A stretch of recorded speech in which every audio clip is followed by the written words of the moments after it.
नमस्कार, श्री स्वामी समर्थ। मी आहे शालिनी। माझ्या यूट्यूब चॅनलवर तुमचं सर्वांचं स्वागत आहे। माझ्या तुरीच्या दाण्याच्या आमटीला खूप प्रतिसाद मिळालेला आहे, तर मी तुरीच्या दाण्यांपासून पुन्हा एक रेसिपी तयार करीत आहे। ते आहे तुरीच्या दाण्यांचे वडे। चला तर आता बघू काय काय साहित्य घेतलेले।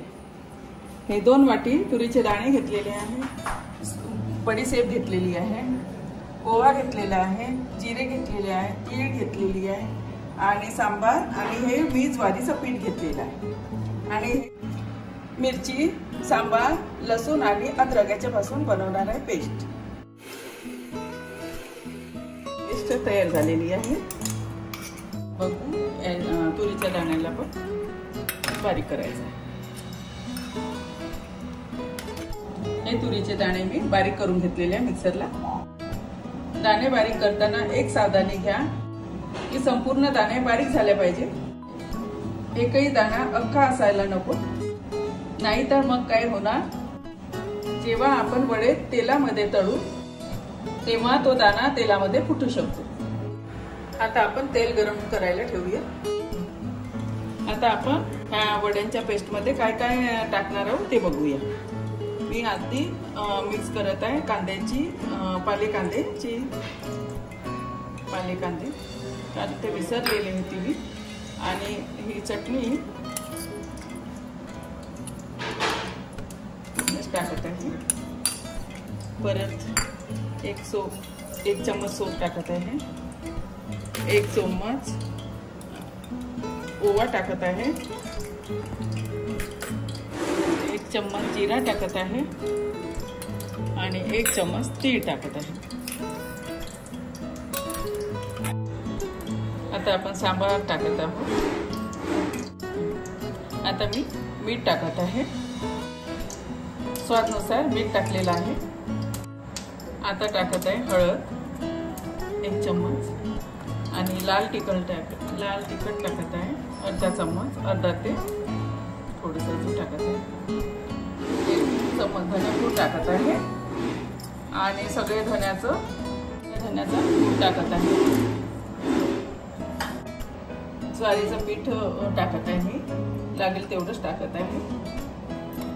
मिक्स करते आहे। हे सगळे साहित्य आपल्याला मिक्स करून घ्यायचे आहे। 1 चम्मच ज्वारीचं पीठ अजून घेत आहे मी, कारण मला कमी वाटत आहे त्यामध्ये। हे सगळं साहित्य मी हाताने एकजीव करून घेते आहे। ही पेस्ट आपल्याला पातळ नाही झाले पाहिजे, ही सावधानी घ्या।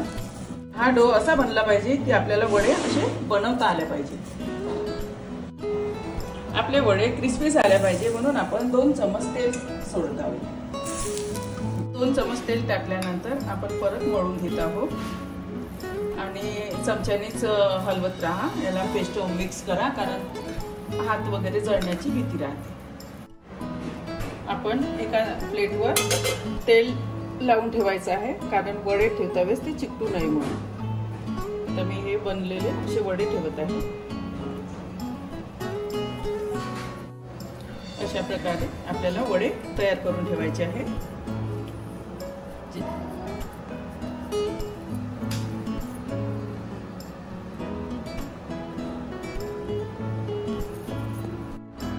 तेल आपलं छान गरम झाले पाहिजे, कारण थोडंसं मी टाकून बघते आहे, तर वर आले पाहिजे। हां, आता हे तेल आपलं गरम खूप झालेलं आहे। आता वडे आपण तेलामध्ये सोडूया।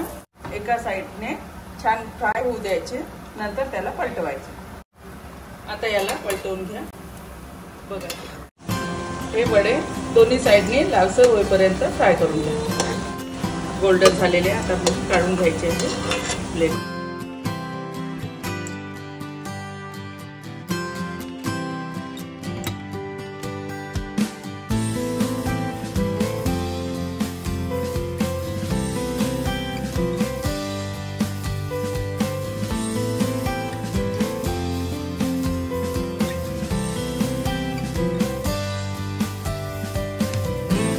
वडे तयार झालेले आहे, नक्की ट्राय करून बघा आणि आस्वाद घ्या तुम्ही, आणि मला कमेंट सेक्शन मध्ये नक्की कळवा।